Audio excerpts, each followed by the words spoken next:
Good. We affirm that NATO should substantially increase its defense commitments to the Baltic states. Baltic states are met with unique challenges to where status quo forces are inept at responding to crises. Coffee explains in 2021, the Baltic region presents distinctive military and political difficulties that NATO needs to overcome. These challenges include geographical isolation. The Baltic region is probably the only region inside NATO that is too small to depend on rapid reaction forces based elsewhere for its defense. Contested airspace makes reinforcing the region difficult, if not initially impossible.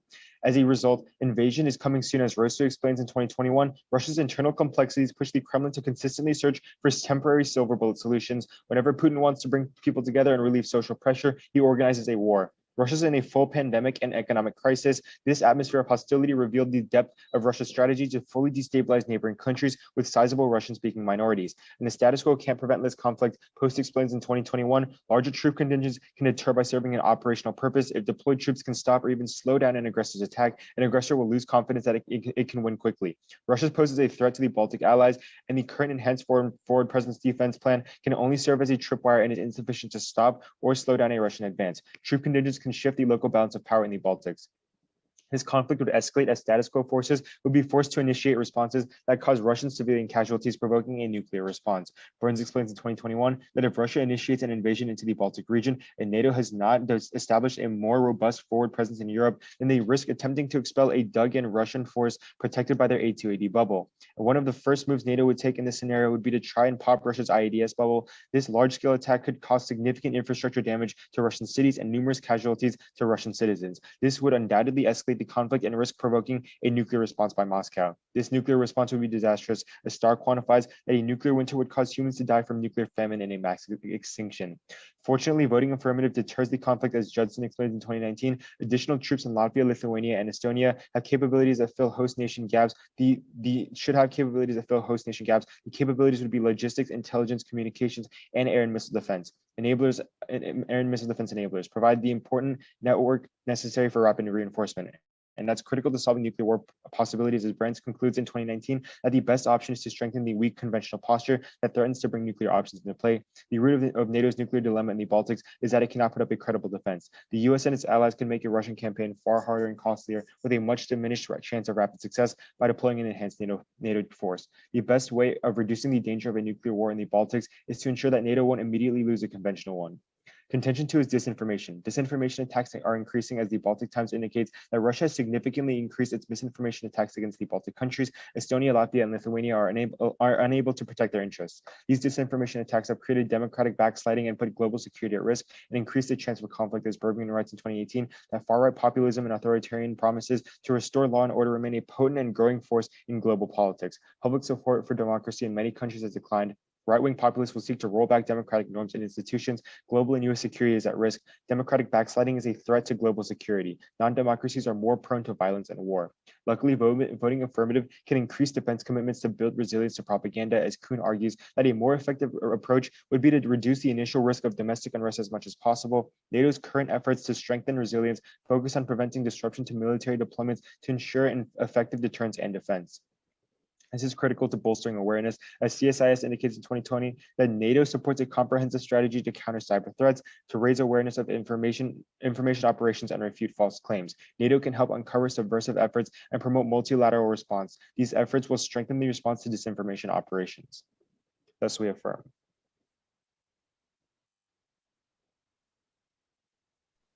Okay, is everybody ready? Okay.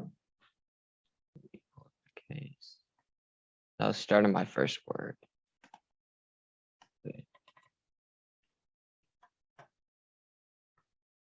We negate contention 1 is a Russia-China alliance. Russian-Chinese military cooperation is artificial at best now, as Christopher Woody explains this week that China-Russia cooperation is superficial at best. It is pretty close to phony at the strategic level.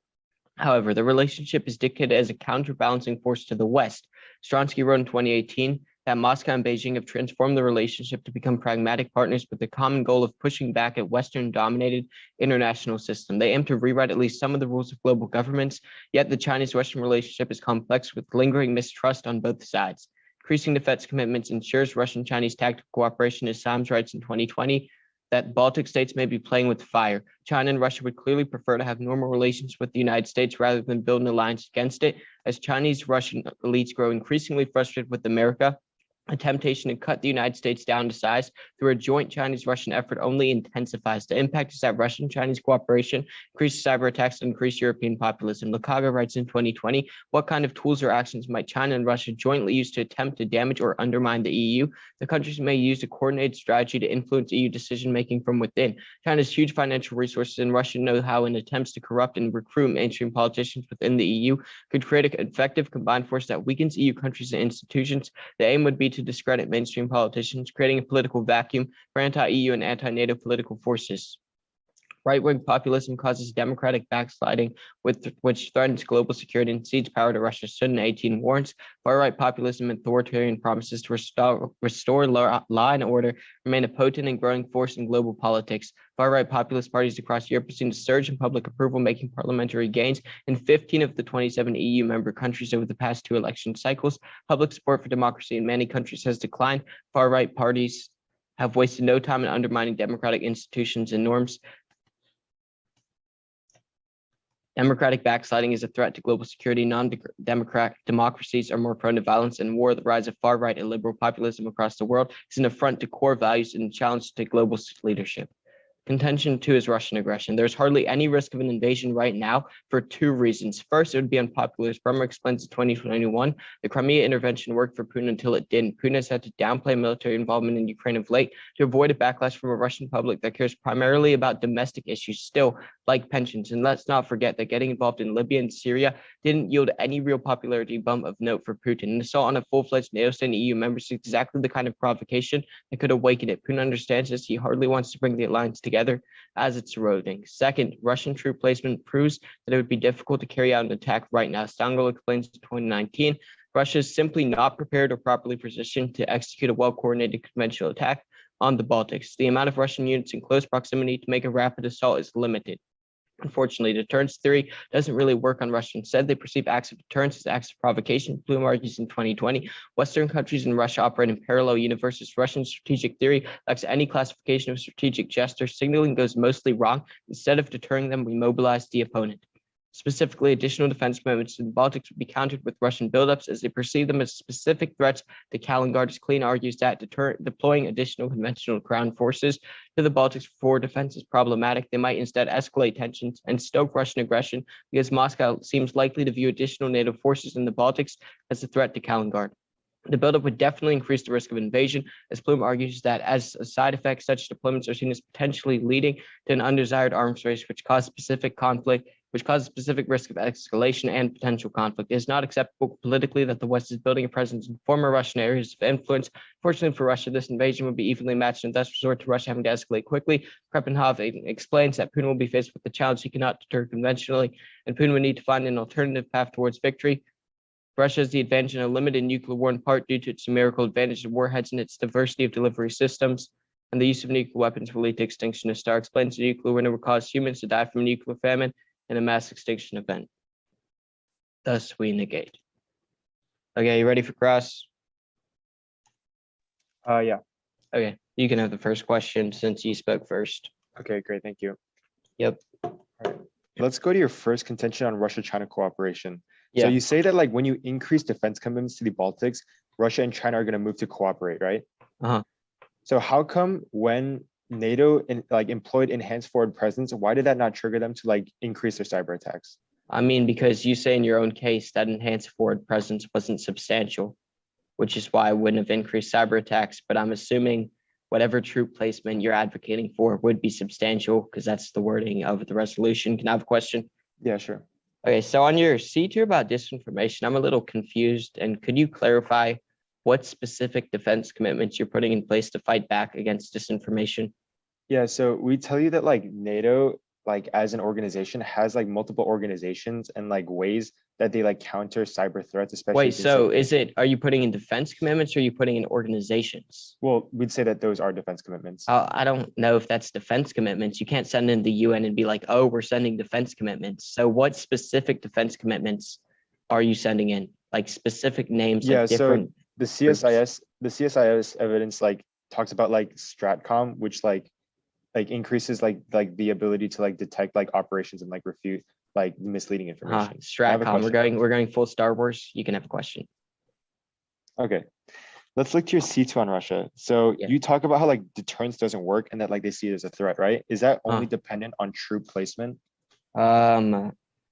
Well, no, it's not the troop placement. It's just the general idea of deterrence, because we're looking at it from a Western perspective because we live in the West.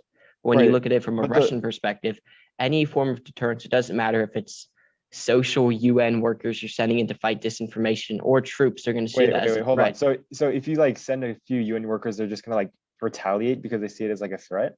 Well, I'm talking about the large number you would send in your illogical disinformation argument. But can I have a question?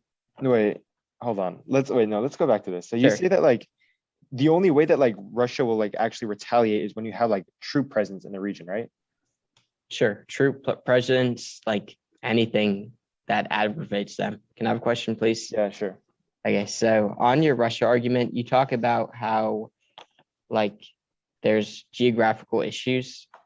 What Mhm. troops are you going to send in to solve that for geographical issues? Yeah, so we're not saying that like we're gonna solve like the geography of the region. We're saying that like when you have more troops stationed there, it kind of like bypasses like the difficulties of like having to send reinforcements when like you already have like a bolstered like troop Uh-huh. presence in the area. Okay, thank you. Do you have a Okay. question? Um, no, I don't. If you want to take another one. Okay, I mean, we have 6 seconds left, so Okay, I don't have another question. Thanks. So, great.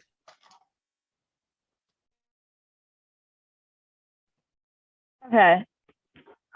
Is everyone ready? All right. Let's start off on their Russia-China contention.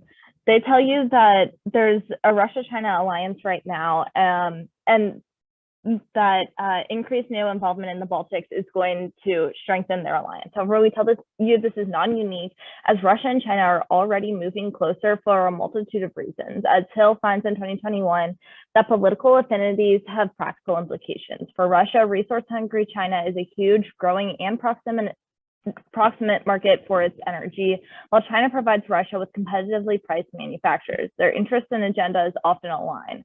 Russia and China will not oppose each other outright, reassuring each other that the other has its back. Russia has helped Beijing modernize its armed forces. As you can see, there's already this alliance in the status quo.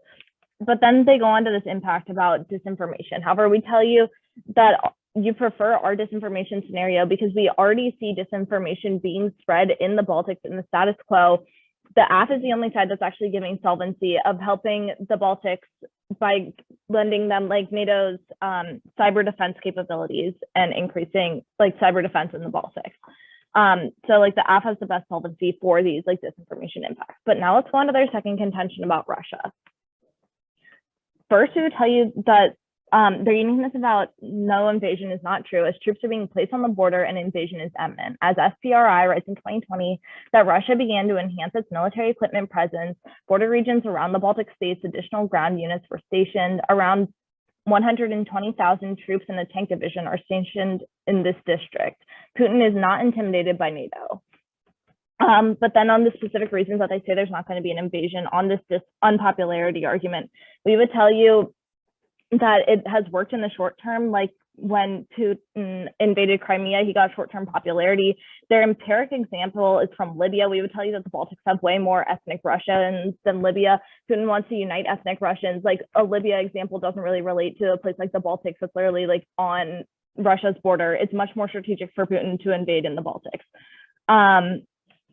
But then they say that it's too hard for them to attack in like the current, that it's too hard for them to attack right now, and that deterrence is always going to fail with Russia. However, we would turn this and tell you that Russia is an offensive realist, which means that they're going to perceive any Western action as a deterring action. As Feinstein writes in 2021, that Russia is confronting an emerging New World order, unsure what the New World looks like, how it operates, and what other state responses will be. Russian foreign policy has included conflict provocations, economic measures, cyber attacks, and utilizing other resources. Tests involving moving troops into Ukraine, seizing Crimea, provoking NATO in the air, and by sea. This zero-sum approach propels a security dilemma involving NATO. Russian tests and their results are bounded by global politics. We tell you that like Russia is always going to be an offensive realist.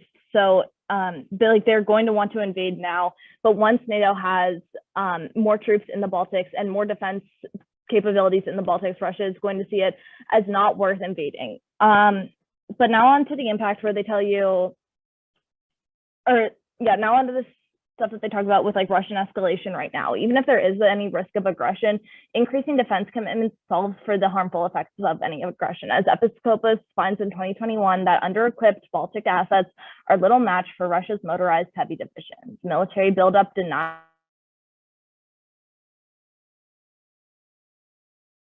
of attrition will be a sufficient deterrent against Russian aggression. Because of how long and costly the war will be, Russia is never going to actually invade the Baltics if they have like more NATO defense capabilities in the region. For these reasons, we urge an off ballot.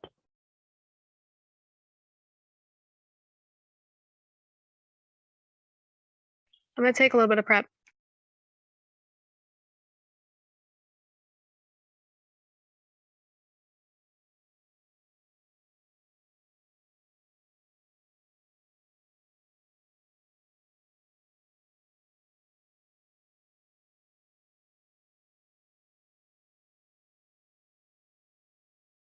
All right.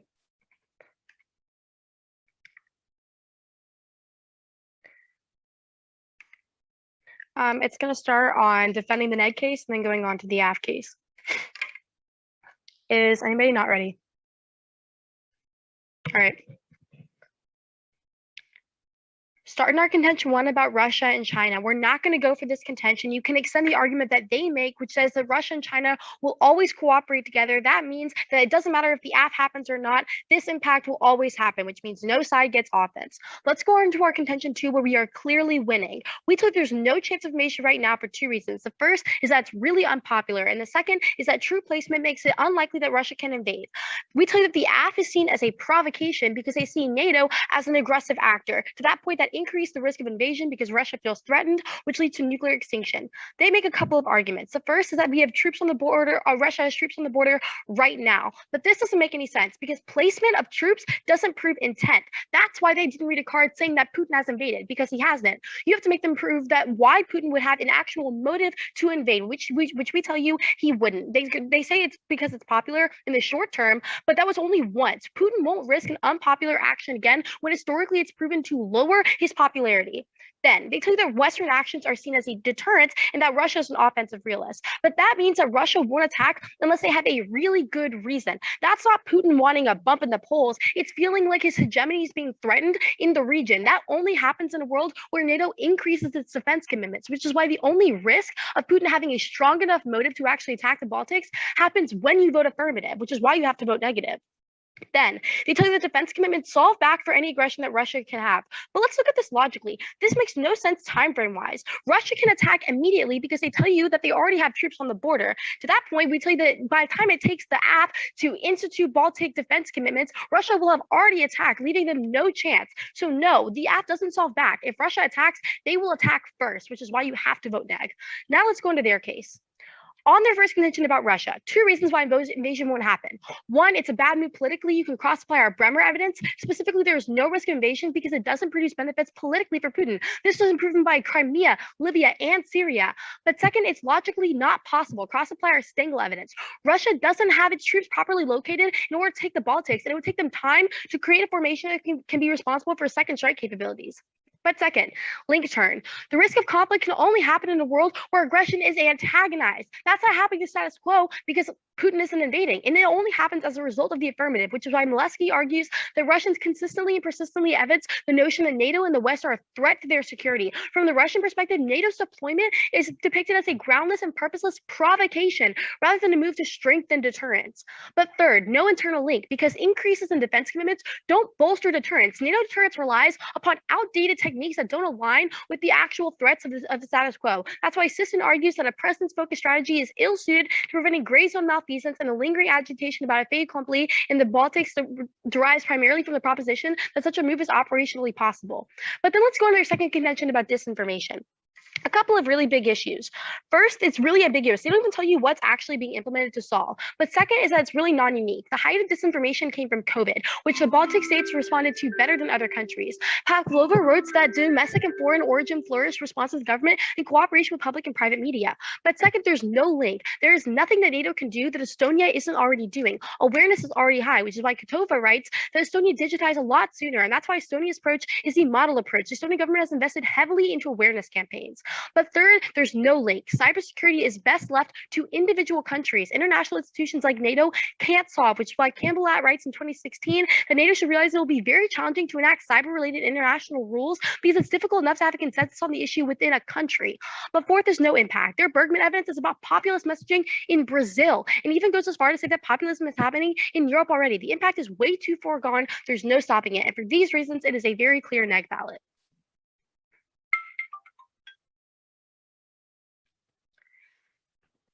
Okay, are you ready for cross?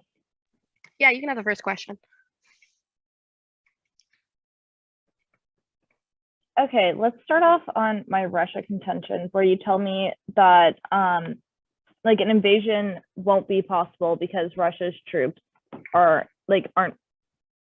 Could you just explain why an invasion is impossible? I think I missed your warranting. Sure. So basically, yes, you can say that Russia has troops on its border, which I would argue it has like nothing to do with anything. But the actual offensive placement of troops and the ability for Russia to put its troops in an offensive position enough to actually attack the Baltics, that's a lot different. And our evidence tells you that they're far behind in that, which means that they have, first of all, it shows that they don't have a reason to attack because they haven't fixed that yet. And second of all, it shows that an attack isn't coming that soon. But can I have a question? Can I just take a quick follow-up on that, Sure. actually? Go for it. Okay, so you say that they don't have the capability to attack right now because the troops aren't postured offensively, but then I wouldn't say that they don't have the capability. I would say that they don't have the intent to attack, which is why they haven't bothered to make their troops more offensively placed. Okay, but you say that the troops aren't offensively placed, and then in your turn you say that Russia can very swiftly enact an attack. So that means that the troops must be somewhat offensively placed. I was using your argument. I would say even if you somehow buy that Russia can attack within days, that still flows neg because it means that there's a high risk that if the AF happens, then Russia can immediately attack, which happens way before the AF is implemented and the Baltics are able to defend themselves. But can I have a question? Yeah. Okay, you tell me that okay, yeah, you tell me that the AF in your C1 increases the cost of war. Isn't the cost of war already really high because of Article 5? Russia knows that if they attack the Baltics, they're going to incur the wrath of NATO, right? Right, but actually our AF, the link into this nuclear war and all is that when NATO makes a defensive response to Russia, and kills Russian citizens, it's Russia who goes nuclear. So they'll still see that as a war that they can win. However, when there's more NATO defense capabilities already in the Baltics, that makes it so that Russia won't be able to have as strong of second strike capabilities, and NATO is able to more effectively deter them.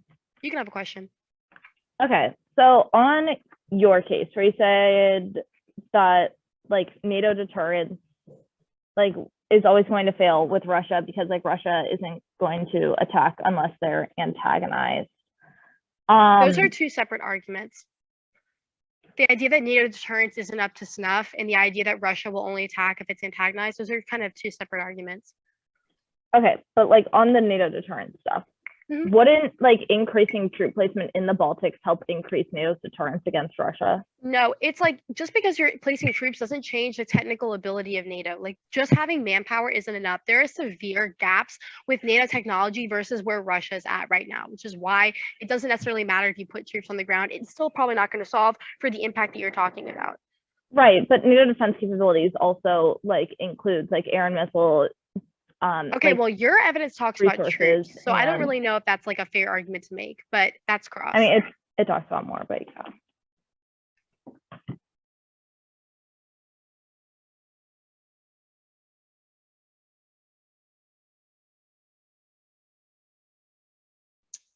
Okay, just to reiterate, it's going to be the affirmative, then the negative. I'll start on our C2.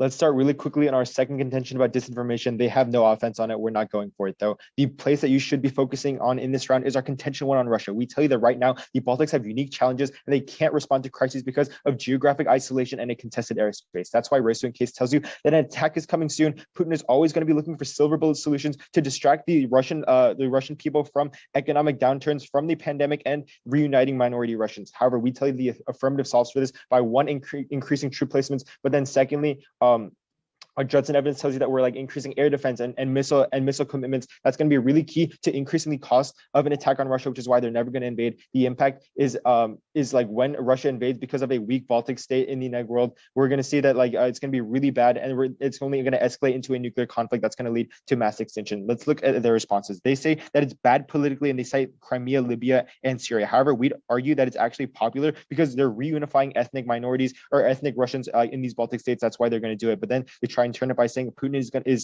going to invade invade only if like there's a threat, and that only happens in the affirmative world. However, he won't retaliate because the defense commitments are just like a little bit of troops, but also increasing air defense and missile defense. Their like entire their entire turn is contingent on like solely like increasing troops, which they see as a threat. It's not going to be. But then they say that there's no internal link, that there's no deterrence because there's outdated techniques. We argue that like the West has like really strong military technology, that the US supplies like a majority of their technology, and it's like the most modern.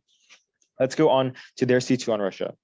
First, they try and tell you that the AF world leads to a provocation, which is like why Russia is going to like be aggressive. However, we'd say that even if Russia feels threatened, they can't act on it because of the forces and of the defense commitments in the region, which deters by increasing the cost of attacks. That's really cleanly extended. But then they say that like placement does not equal intent, and that like there's no motive to do it. However, the motive is really clear, which we give you in our case, is that like Russia wants to reunify its minorities, and because of like an economic downturn. We'd see that historically, like when you have like poor economic conditions internally, like Russia has always like gone and like reached for silver bullet solutions to like distract their people from it. But then we'd say that they say that like it's only popular like once. We'd say that like conflicts are always popular in the short term, which like gives a boost to the economy. Even a small increase is worth it for Putin. That's why he's going to do it. But then they say that like on this troop placement argument, remember our FPRI evidence, which postdates theirs, that says that like Russia is like already increased and like they increased their troop presence on the border. That means that it's only like an aggressive intent. That's why they're going to invade really soon in the status quo. The only way to solve that is the affirmative. But then they say that like they're only going to attack if they have a reason, and the risk of attack is on the affirmative. However, and then they give you this time frame weighing that like Russia can attack immediately. However, we're winning this time frame argument. The retaliation would like never happen in their world because our Post evidence is really clear that tells you that in the affirmative, you draw out the conflict, which actually decreases the like incentive for Russia to attack. The only incentive they have now to attack is in the affirmative world when is in the negative world. That's why you vote affirmative.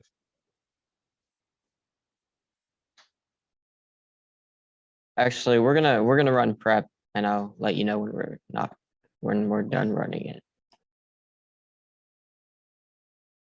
Okay, we're stopping prep. For a roadmap, it's just going to be the Russia debate and then weighing. Is everybody good? Which phone is running? Just like both, because it's just the Russia debate. Okay, everybody ready? Start time on my first word.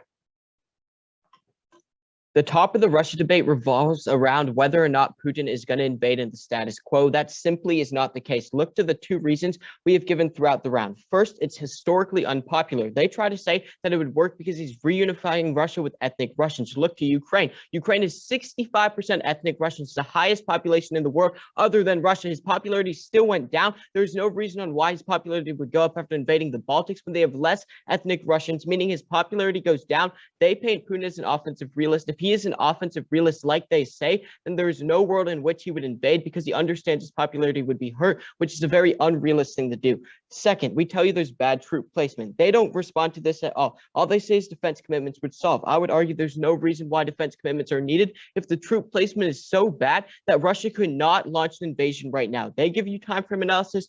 That means Russia could invade quickly. Russia cannot invade quickly in the world where they don't have troop placements. However, they could retaliate quickly in a world where NATO provokes them. Remember, the threat warrants the response. Russia views NATO as an enemy because they operate in parallel universes Their line of thinking is so different that NATO is such a big threat that is what causes Russia to respond. Russia is always going to be more likely to respond in a world where NATO is literally putting thousands of troops there, like they say, than in a world where they have no incentive to attack because they don't have the troop placement and his popularity would go down. But let's look to what he specifically says. First, he tells you that they won't retaliate because defense commitments are good. However, you can once again cross-apply their own warranting of Putin being an offensive realist. What does an offensive realist mean? An offensive realist is someone who tries to preserve their own country and understands that they sometimes have to be offensive to take realistic actions. A realistic action to putting in troops near Russia right on their border would be to respond and would be to escalate. You can look to their own warranting. Putin is always going to escalate in a world where NATO is directly provoking him. This line of thinking goes unwarranted too, and there's no reason why the defense commitments would deter them if they're seen as provocative and not defense commitments. This has been said throughout the whole round. Then he tries to tell you again that conflicts are always popular. I would argue no, conflicts aren't always popular. Look to historical precedent. They haven't been popular for over 5 years. There's no reason why they'd be popular now. They try to tell you Putin is looking for a silver bullet, but what they give him is a fire starter that would topple his regime and topple the global order and lead to a nuclear war, which causes extinction. Now on the weighing debate, you can once extend my time frame analysis in which we tell you that retaliation would happen immediately because Putin wants to preserve his own country. He sees NATO being provocative. He retaliates fast. That happens instantly the moment they put in their defense commitments. Compare this to their world in which they tell you an invasion is imminent. They give you no quantification on when an invasion is imminent. They just say that it's imminent. But what does that mean? It could be in a week or it could be in 20 years. At this point, you prefer the side which is actually very clear about the timetable. We tell you the moment you put in defense commitments, the moment the invasion occurs, you're going to be voting for the negative team of that.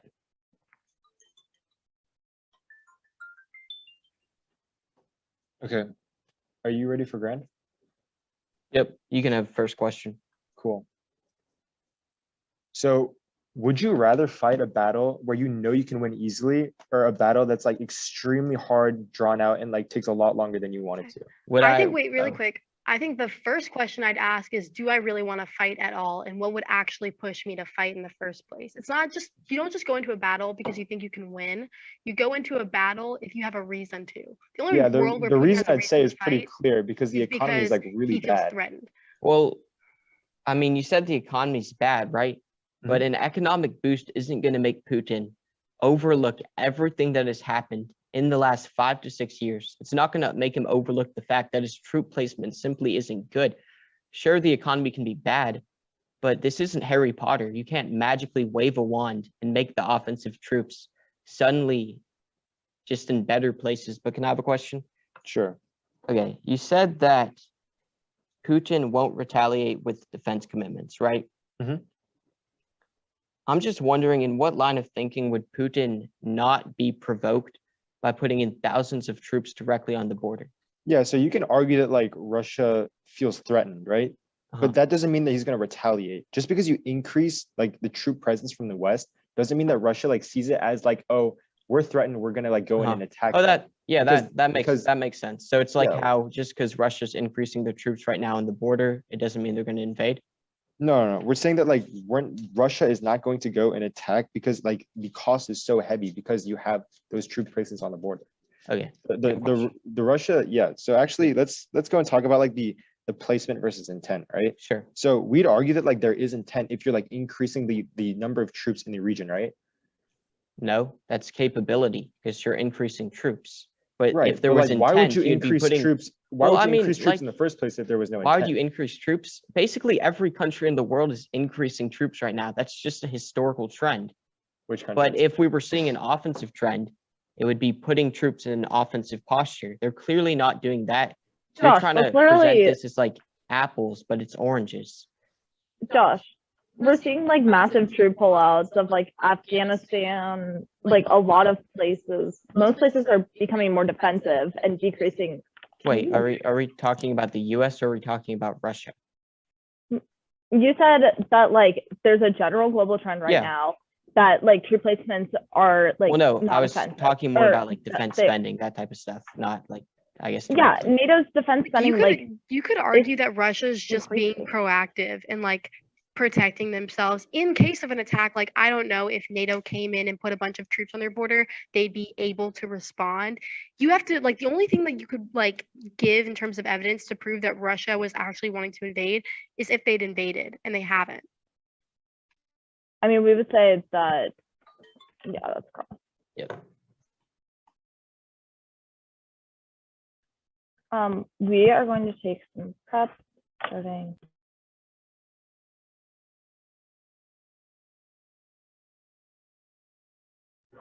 I mean, I'm just going to be going down the Russia debate. So if everyone is ready, and the biggest question in this round is whether or not Russia is going to invade before or after there's increased NATO defense commitments in the Baltics. We tell you that Russia is currently priming itself for invasion by placing offensive like troop posturing on their border, and also that like it's just a very like it's a strategic thing for Putin to do right now because he wants to increase his political popularity. Invasions have worked in the past to increase political popularity. His economy is weak from like the pandemic. Conflict not only increases the economy, but also it helps to distract from any like economic problems. And also because of ethnic Russian unity that Putin wants to encourage, Baltics have a very high percentage of ethnic Russians. It's really strategic for Putin to invade the Baltics right now. However, we tell you that as soon as NATO increases their defense commitments in the Baltics, it makes it so that Putin no longer has the incentive to invade because NATO's defensive commitments effectively deter Russia. And like the deterrence isn't going to like fail against Russia. They try and say that Russia like will only be anchored by NATO like increasing defense commitments. However, their evidence completely misses the Judson analysis that Ian does in summary, where he tells you that our Judson card from Case tells you that the defense commitments aren't only increasing troops in the Baltics. It also involves increasing air defense and a lot of other types of defensive commitments. It's not just troops on ground, it's multiple types of defense commitments that help to protect the Baltics from Russia. Russia sees all of these types of like defense commitments going into the Baltics and begins to look at the war as not one that's going to be strategic, but rather as one that is going to be far too costly. At the end of the day, the only incentive for Russia to invade is in a neg world where like they know that it's going to be an easy battle for them to win. You prefer us on time frame because we tell you that a Russian invasion is coming very soon, and yeah. I'm gonna get some water really quick. Okay. It's just gonna be down the Russia debate.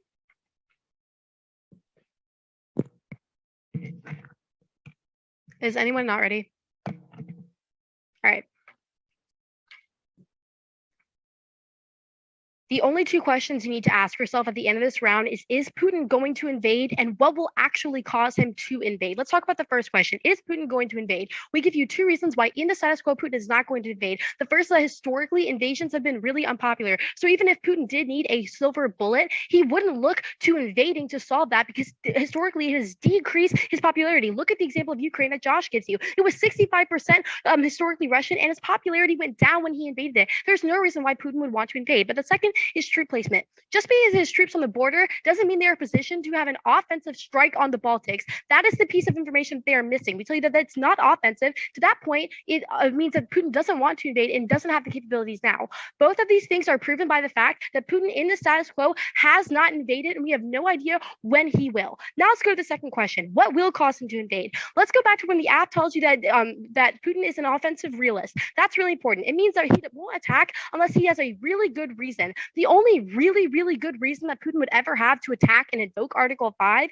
is if he is not like if he wanted to bump in the polls, but if actually he feels like he's being threatened by a NATO action. They drop the analysis that we've given you in every speech, which is that Russia sees NATO actions, any NATO action, not just troops, but air supply or whatever else. He sees any NATO action as a threat to his hegemony. That is a perfectly logical provocation to Putin for him to then invade.